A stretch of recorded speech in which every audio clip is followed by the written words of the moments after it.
Mardi 31 décembre, voici les titres du journal. Au lendemain du triple scrutin, la plateforme Tchad d'abord a fait une communication pour rendre compte des observations faites le jour du vote et énumérer des recommandations aux autorités.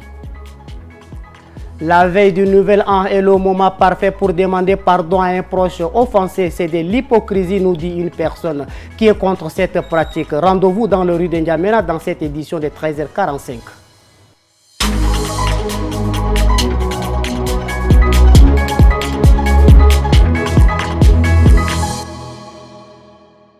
Bonjour et bienvenue au journal d'information de Tchad Info. 24 heures après les élections couplées, le groupe de concertation des acteurs politiques GCAP a pris la parole pour féliciter le peuple tchadien d'avoir répondu à son appel au boycott. Selon le GCAP, le taux de participation à ces élections législatives, provinciales et communales serait encore plus faible que celui enregistré lors du référendum qu'ils estiment seulement à 6%. Reportage d'Engena Ondum Sendia et Maxime Selmongar.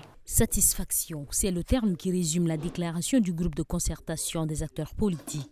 Après plusieurs semaines de mobilisation en faveur du boycott des scrutins du 29 décembre, le professeur Avok Soumadjona, figure influente du GCAP, a une nouvelle fois dénoncé des irrégularités dans le processus électoral. Il s'est félicité de ce qu'il qualifie de boycott réussi.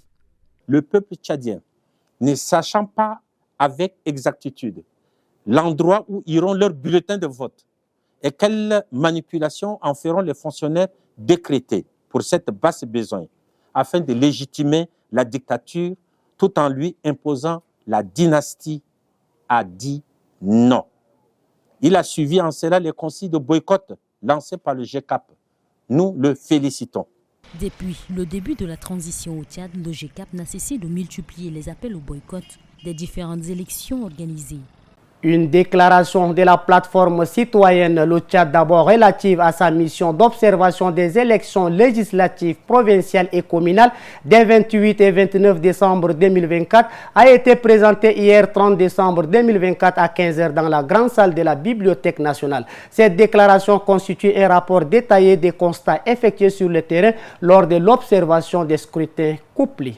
Plusieurs observations ont été relevées par la plateforme Le Tchad d'abord lors de ces élections. Selon leurs constats, certains membres des bureaux de vote fermés ont correctement joué leur rôle.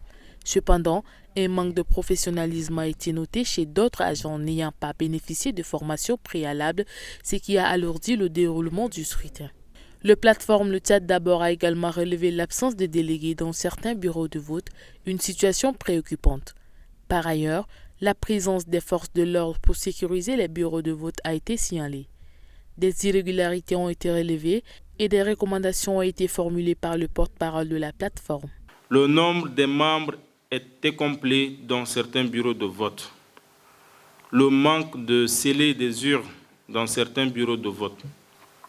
Prendre en compte les rapports des organisations nationales et internationales accréditées pour l'observation des élections législatives, provinciales et communales du décembre 2024 en République du Tchad. Recadrer les partis politiques pour permettre à tous les acteurs électoraux de jouer leur rôle. Renforcer les mesures sécuritaires dans les lieux de bureaux de vote. Prendre toutes les dispositions nécessaires bien avant le jour du scrutin pour éviter les perturbations pendant le déroulement des votes. Bien que la clôture de tous les bureaux de vote visités par la plateforme ait été jugée conforme à la loi, la durée réglementaire de vote de 11 heures n'a pas été respectée dans certains bureaux. Une brève de 13h45, l'Office national pour la sécurité routière ONASER lance une campagne de sensibilisation ce jour 31 décembre ciblant les conducteurs de moto-taxi du 9e arrondissement au rond-point de Walia Barrière. Cette initiative vise à réduire les accidents de la route en rappelant les règles essentielles du nouveau code de la route, telles que la limitation de vitesse, l'interdiction d'utiliser un téléphone au volant et de conduire sous l'emprise de l'alcool.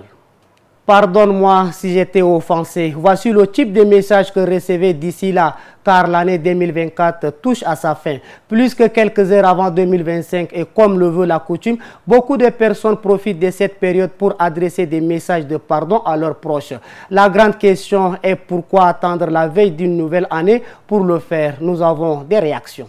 Attendre une année ou bien à la veille d'un nouvel an pour envoyer des messages pour demander oh, je t'ai fait du mal, je t'ai pris, que tu me pardonnes, tu trouves place dans ton cœur pour me pardonner pour ce que je t'ai fait. Je pense que c'est de l'hypocrisie. Donc il faut que les gens arrêtent ce genre de comportement, à mon avis. La vie, elle est très courte et en tant que croyant aussi, c'est important.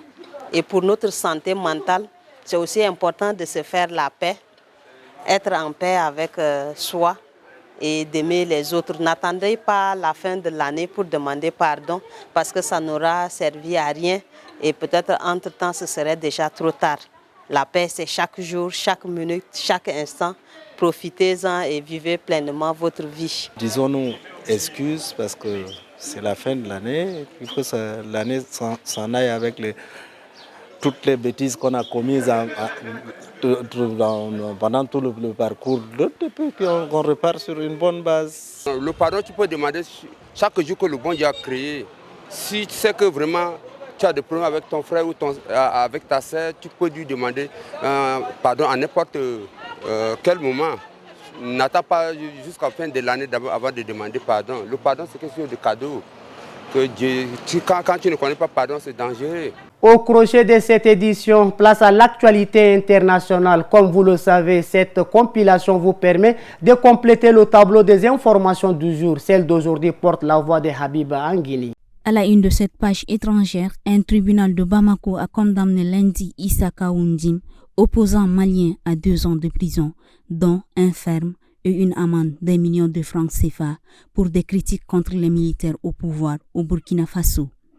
Ndim avait remis en cause un coup d'État déjoué au Burkina Faso lors d'une émission télévisée. Par ailleurs, un autre opposant, Ibrahim Nabi Togola, a été enlevé samedi matin par des individus armés non identifiés et conduit vers une destination inconnue. Selon son parti, Togola devait tenir un point de presse ce jour-là. Ces événements illustrent un climat politique tendu au Mali, marqué par des répressions croissantes contre la presse et les voix critiques, alors que le pays, avec le Burkina Faso et le Niger, forme l'Alliance des États du Sahel. L'opposant guinéen Aliou Ba a fait face à la justice le 30 décembre 2024. Le président du modèle a été écroué sous mandat de dépôt et écroué à la prison civile. Il est poursuivi pour offense au chef de l'État. Régulièrement dans les médias et sur ses réseaux sociaux, Aliou Ba critique les autorités guinéennes dont il pointe du doigt la responsabilité dans le drame d'Enzéré Kori et la lenteur du processus de transition. Une prise de position médiatique qui serait à l'origine du procès selon son avocat, Almami Samori Traoré. En réalité, c'est un processus qui est purement politique. L'objectif, c'est de le faire taire parce qu'on sait qu'aujourd'hui, c'est le seul acteur politique qui ose prendre la parole et dire exactement ce que pense le citoyen épris de paix et de justice et qui sont à la quête de la liberté pour lesquels il est en train de se battre. Et pour finir, au Niger, Moussa Tiangari est toujours en garde à vue. Selon son association, le secrétaire général d'Alternative Espace Citoyen devait être présenté à un juge hier lundi, mais cela a finalement été reporté. Alioune Tine, fondateur du think tank African Jom Center, fait partie des signataires d'une tribune en soutien à cette figure de la société civile. Comme d'autres voix du Sénégal, du Niger, de Mauritanie et de France, il appelle à sa libération. C'est tout pour ce journal d'information. Merci pour votre fidélité. Avec Tchad Info, restez informés en continu.